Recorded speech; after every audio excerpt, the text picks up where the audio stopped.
ಮಾವಿನ ಹಣ್ಣಿನ ಹೋಳಿಗೆ ಮಾಡೋಕ್ಕೆ ನಾನಿಲ್ಲಿ 2 ಬಾದಾಮಿ ಮಾವಿನ ಹಣ್ಣನ್ನು ತೊಗೊಂಡಿದ್ದೀನಿ. ಇದರಿಂದ ಮಾಡಿದ್ರೆ ತುಂಬಾ ರುಚಿಯಾಗಿ ಬರುತ್ತೆ ಹೋಳಿಗೆ, ಸರಿನಾ? ಮಿಕ್ಸಿ ಜಾರಿಗೆ ಇವಾಗ ಒಂದು ಏಲಕ್ಕಿ ಹಾಕಿ 3/4 ಬೌಲಷ್ಟು ಸಕ್ಕರೆನ ಹಾಕ್ತಿದ್ದೀನಿ.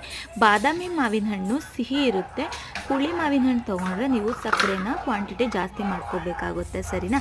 ಈ ಥರ ಮಾವಿನ ಹಣ್ಣಿನ ಸಿಪ್ಪೆನ ಸಣ್ಣ ಸಣ್ಣದು ಪೀಸಸ್ ಆಗಿ ಕಟ್ ಮಾಡಿ ಮಿಕ್ಸರ್ ಜಾರಿಗೆ ಹಾಕ್ಕೊಳ್ಳಿ.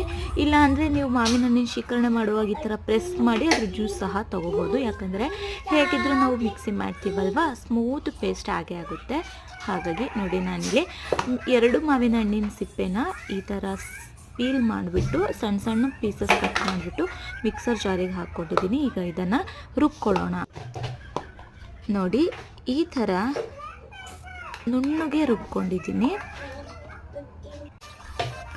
ಈಗ ಇದನ್ನು ಒಂದು ಬಾಣಲಿಗೆ ಹಾಕಿಬಿಟ್ಟು ಬಿಸಿ ಮಾಡೋಕ್ಕೆ ಇಡಿ, ಪ್ಯಾನಿಗೆ, ಸರಿನಾ? ಈಗ ಒಂದು ಬೌಲಲ್ಲಿ ನೀವು ಮೆಷರ್ಮೆಂಟ್ ತೊಗೊಂಡ್ರೆ 2 ಕಪ್ಪಷ್ಟು ಪಲ್ಪ್ ಇರಬೇಕು, ಮಾವಿನ ಹಣ್ಣಿನ ಪಲ್ಪು. ಅದಕ್ಕೆ 1 ಬೌಲಷ್ಟು ನೀವು ಸಣ್ಣ ರವೆ ಅಂತಾರಲ್ಲ, ಸೂಜಿ ಅಂತಾರಲ್ಲ, ಸಣ್ಣ ರವೆ, ಹಿಂದಿಯಲ್ಲಿ ಸೂಜಿ ಅನ್ನೋದು, ಸಣ್ಣ ರವೆ, ಗಂಜಿ ರವೆನ ತೊಗೋಬೇಕಾಗುತ್ತೆ.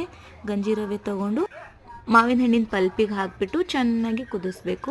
ಅದು ಹರಳಕ್ಕೆ ಅಂತ ಅಂದ್ಬಿಟ್ಟು ಸ್ವಲ್ಪ ಹಾಲನ್ನು ಹಾಕಿದ್ದೀನಿ. ಅದು ತಣ್ಣಗಾಗೋಕ್ಕೆ ಬಿಟ್ಬಿಡಿ ಕಂಪ್ಲೀಟಾಗಿ. ತಣ್ಣಗಾದ್ಮೇಲೆ ನಾನು ಬಾಲ್ ಥರ ಮಾಡಿಟ್ಕೊತಿದ್ದೀನಿ. ನಿಮಗೆ ಯಾವ ಸೈಜಿಗೆ ಹೋಳಿಗೆ ಬೇಕು ಆ ಸೈಜಿಗೆ ಮಾಡ್ಕೊಳ್ಳಿ, ಸರಿನಾ? ನೋಡಿ, ನಾನು ಇಬ್ಬರಿಗೆ ಮಾಡ್ತಾಯಿದ್ದೀನಿ, ಹಾಗಾಗಿ 4 ಹೋಳಿಗೆ ಮಾಡ್ಕೊಂಡಿದ್ದೀನಿ.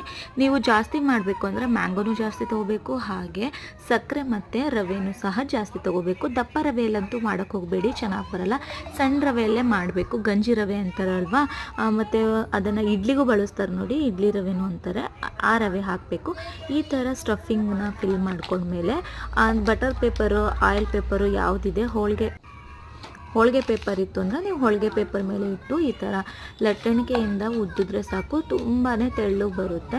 ಯಾವುದೇ ರೀತಿ ಹರಿದೋಗೋದು, ಕಿತ್ತೋಗೋದು ಏನೂ ಆಗೋಲ್ಲ. ರುಚಿನೂ ಸಹ ಅಷ್ಟೇ ಚೆನ್ನಾಗಿರುತ್ತೆ. ನೋಡಿ ಇಲ್ಲಿ ಎಷ್ಟು ತೆಳ್ಳಗೆ ಬಂದಿದೆ ಅಂತ ಅಂದ್ಬಿಟ್ಟು.